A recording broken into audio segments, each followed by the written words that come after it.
Mindfulness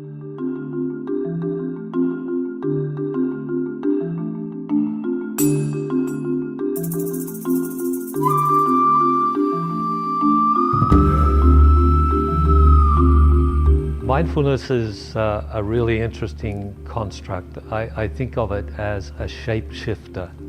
It's one of these ideas that you have that is continually evolving and changing shape depending upon the context that we're thinking about. And I think the safest way to get started with a question like this is that it means being present in the moment.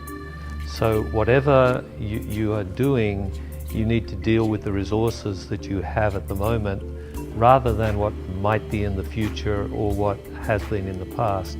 So if you can focus on what is unfolding in the moment, then to a large degree you're being mindful. And I think that what comes next is a whole lot of stuff depending upon which direction you want to go.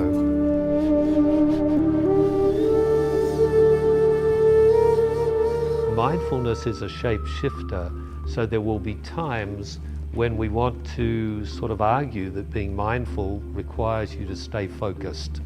And so the Dalai Lama or somebody like that might argue that it's important to be able to focus while in a meditative state and put out all the distractions. Others might argue that to be present in the moment, you need to be aware of everything that's going on. And so you get this kind of classic conflict that needs to be resolved. How can you be focused while aware of everything that's going on? And so it's a reminder not to create dichotomies. And so we have a multilectical or dialectical view of life where at the same time you must be mindful and you must be aware, and you must be able to label the things that are going on but not get attached to them.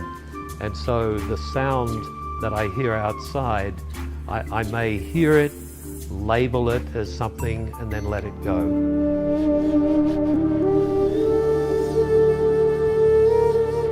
If we can sustain systems of mindfulness in our body, it allows us to calm the body down, not to get too concerned with multitasking, for example.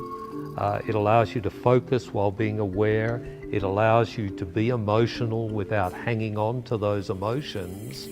And I think it deals with the problem that a lot of new science these days is suggesting, and that is that at the base of all of these wellness projects are emotions.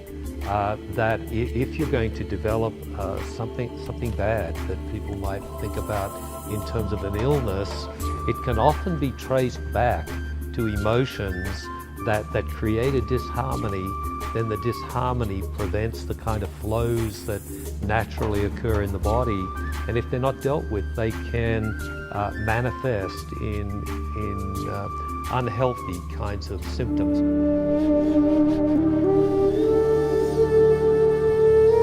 So I think it's terribly important that we develop mindfulness practices from birth and continue to develop those practices through death. The benefits are enormous. We can change our brain, we can expand the brain so that it can do things that wouldn't be possible without those expansions. I think that you can create resistance to illness through mindfulness, largely by creating harmony. And once we can create harmony, we would have strategies for attending to illnesses as they start to manifest. And so we would not be running to the doctor, we would not be needing these huge medical systems with emergency rooms and so forth, because we wouldn't be needing to avail ourselves of these institutions so much. I think the pharmaceutical companies could be downgraded somewhat because there's no need to take all of these chemicals if we can deal with the body.